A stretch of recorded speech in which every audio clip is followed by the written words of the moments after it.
بسم اللہ الرحمن الرحیم۔ السلام علیکم عزیز طلبہ، میں محمد تسلیم الحسن باغیچہ اردو سے آپ کو خوش آمدید کہتا ہوں۔ عزیز طلبہ، آج ہم اپنا اردو گرامر کا جو ایک سوال ہے درخواست نویسی اس کو دیکھیں گے۔ یہ یاد رکھیے گا کہ 10 نمبر کا یہ آپ کو سوال ہوگا، ٹھیک ہے؟ آپ کا یہ سوال 10 نمبر کا آئے گا۔ درخواست نویسی، تعریف اور مفہوم۔ بیٹا، درخواست فارسی زبان کا لفظ ہے جس کے لغوی معنی ہیں عرضی، گزارش، خواہش یا آرزو کے۔ اصطلاحی طور پر انفرادی یا اجتماعی مسئلہ تحریری طور پر کسی افسر تک پہنچانا درخواست کہلاتا ہے۔ اب بیٹا، اس کو لکھنے کے لیے چند ضروری اصول ہیں، ان کو مد نظر رکھیے گا۔ ابھی تک ہم جو درخواست لکھتے یا دیکھتے آ رہے ہیں وہ پرانا طریقہ، اس میں بہت سی جو تبدیلیاں ہیں وہ ہمارے سامنے آئی ہیں، وہ ضرور آج میں آپ کو بتاؤں گا، اور آپ نے بھی غور سے ان کو سننا اور سمجھنا ہے۔ تو بیٹا، درخواست لکھنے کے لیے جو سب سے ضروری بات ہے اور سب سے پہلی بات ہے وہ یہ آپ نے ذہن میں رکھنی ہے کہ درخواست آپ نے اپنی جو آنسر شیٹ ہے اس کے بالکل شروع سے شروع کرنی ہے، یعنی کہ درخواست کے اوپر کوئی سوال نہیں ہونا چاہیے، ٹھیک ہے نا؟ یعنی اگر سادہ الفاظ میں کہوں تو آپ نے درخواست والا جو سوال ہے وہ نئے صفحے سے شروع کرنا ہے۔ تو بیٹا، سب سے پہلے ہم کیا لکھیں گے؟ یہاں پر پہلی لائن میں ہم بخدمت جناب پرنسپل گورنمنٹ ہائی اسکول الف بے جیم، یا بخدمت پرنسپل صاحب گورنمنٹ ہائی اسکول الف بے جیم۔ اب بیٹا یہاں پر آپ غور کریں تو یہ میں نے ایک ہی بات 2 بار لکھی ہے، اس کی وجہ کہ دیکھیں ہم نے کیا کیا ہے، بخدمت جناب پرنسپل، یہ جو آپ کو سرخ لائن لکھی ہوئی نظر آ رہی ہے یہ ہم نہیں لکھیں گے، یعنی بخدمت جناب پرنسپل صاحب دونوں اکٹھے نہیں آئیں گے، جناب اور صاحب اکٹھے نہیں آتے، ٹھیک ہے؟ یا تو ہم جناب پرنسپل لکھیں گے یا پرنسپل صاحب لکھیں گے۔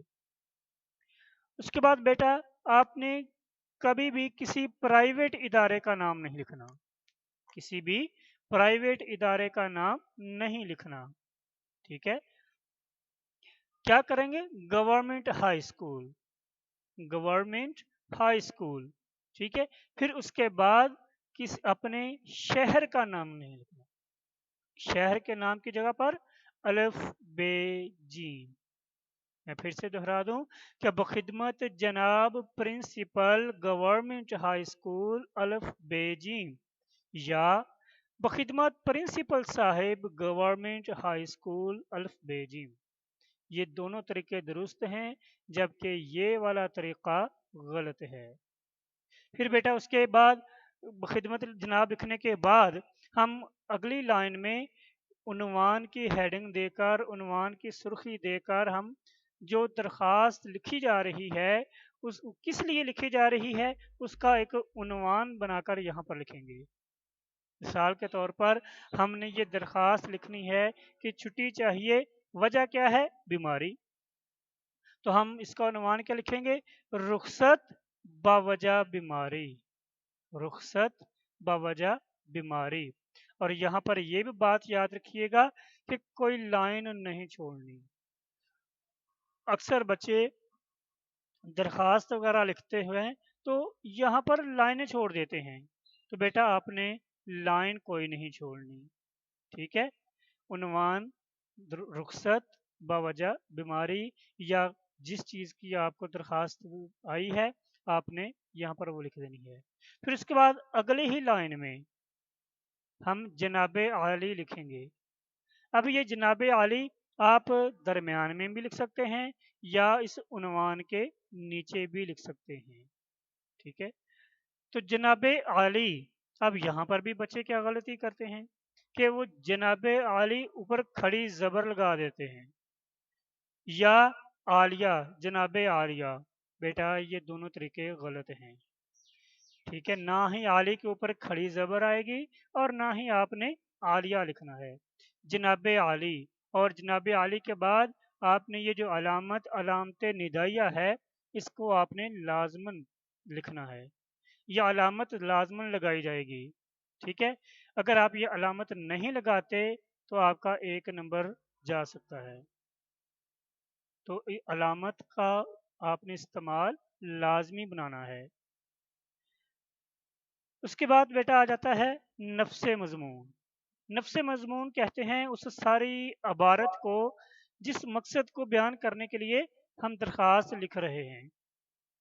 जैसे मिसाल के तौर पर नहायत अदब से गुजारिश है कि मुझे कल रात से बुखार है, जो भी मसला आपने बयान करना है उसको हम यहाँ पर लिखेंगे, इसे हम नफ्से मजमून कहते हैं। अब यहाँ पर भी बेटा आपने एक बात जहन में रखनी है, वो क्या है कि अक्सर बच्चे लिखते हैं कि बराए मेहरबानी मुझे 1 दिन की या 2 दिन की या 2 यौम की 1 यौम की रुख्सत चाहिए। तो बेटा यहाँ पर भी एक बात याद रखिएगा कि बराए मेहरबानी नहीं, ठीक है, बराहे मेहरबानी, बराहे मेहरबानी।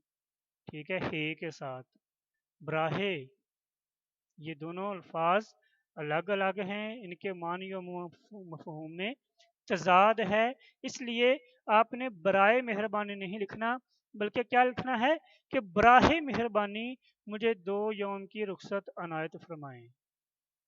ठीक है बेटा, इसको जहन में रखिएगा। फिर उसके बाद आगे हम लिखते हैं अल आरज। ठीक है, अल आरज को लिखने के बाद अब यहाँ पर मैं आपको बता दूं कि पूरी दरखास्त में हमने कहीं भी कोई लाइन नहीं छोड़ी। ठीक है ना। अब यहाँ पर जब हम अल आरज लिख लेते हैं तो अल आरज लिखने के बाद उसके बाद अगले ही लाइन में सफ़े के बाएं जानब, ठीक है, सफ़े के बाएं जानब आपका ताबे फरमा, आपका ताबे फरमा या फरमा बरदार, ताबे फरमा या फरमा बरदार। ताबेदार गलत है, आपका ताबेदार ये गलत है। बेटा ताबेदार नहीं लिखना, ताबे फरमा लिखना है। ताबे फरमा लिखें या फरमा बरदार लिखें। ठीक है, अब जिस लाइन में हम शुरू में ताबे फरमा लिख रहे हैं उसी लाइन के शुरू में, ठीक है ना, उसी लाइन के शुरू में हम तारीख लिखेंगे 3 मार्च 2020। तारीख आप कोई भी लिख सकते हैं, ठीक है ना, यानी जो आसानी से आपको समझ में आ जाए। बिल्कुल इसी तरह महीना, सॉरी तारीख, तारीख के बाद महीना, उसके बाद साल। ठीक है, यही तरीका और मुकम्मल उर्दू में। ठीक है बेटा, तो ये आपकी दरख्वास्त है। जो मैंने आपको तब्दीलियाँ बताई हैं इनको आपने जहन में रखना है और इसके मुताबिक ही आपने दरख्वास्त लिखनी है। यहाँ पर एक दरख्वास्त में बतौर नमूना आपके सामने बयान कर रहा हूँ। ठीक है, कहते हैं कि बखिदमत जनाब प्रिंसिपल गवर्नमेंट हाई स्कूल अलफ बेजी, उन्वान दरखास्त बराए रुखसत बावजह बीमारी। अब यहाँ पर हम बराए ही लिखेंगे, यहाँ पर हे वाला नहीं आएगा। ठीक है, बराए रुखसत बावजह बीमारी। उसके बाद जनाब आली, जनाब आली ये अलामत आ गई। नहायत अदब से गुजारिश है कि मुझे कल से सख्त बुखार है जिसकी वजह से चलना फिरना बहुत दुश्वार हो गया है। डॉक्टर ने 3 दिन के लिए मुकम्मल आराम का मशवरा दिया है, इसलिए स्कूल हाजिर होने से कासर हूँ। बराह मेहरबानी 3 यौम की रुखसत अनायत फरमाएं, एन नवाजिश होगी। अल आरज तारीख आपका ताबे फरमा हमज़ा छोटी ये बड़ी ये। अब बेटा यहाँ पर भी ये एक बात ज़हन में रखनी है कि आपने अपना नाम नहीं लिखना, ठीक है? चूँकि अल्फ़ बे जीम यहाँ पर आ गई, तो आप यहाँ पर हमज़ा छोटी ये बड़ी ये से इसको ख़त्म कर सकते हैं। नाम वगैरह कोई नहीं लिखना, ठीक है? तो बेटा ये दरख्वास्त का नमूना था। अब आपने इस तरह करना है कि घर में ही एक प्रिंसिपल साहब के नाम दरख्वास्त लिखनी है जिसका उन्वान है फीस माफ़ी की। दरख्वास्त लिखें, लिखने के बाद जो मैंने तरीक़ा बताया है उसके साथ देखें कि क्या वाक़ई वैसी ही आपने लिखी है या कि उसमें कोई तब्दीली है। बेटा आज का सबक अगर आपको समझ में आया तो चैनल को सब्सक्राइब करें। बागीचा उर्दू आपका अपना चैनल है, ठीक है? इसे सब्सक्राइब करें, लाइक करें, शेयर करें ताकि आपको आपके मुतल्लिका जो असबाक हैं वो मिलते रहें। बहुत शुक्रिया बेटा, अपना बहुत ख्याल रखिएगा। अस्सलाम वालेकुम।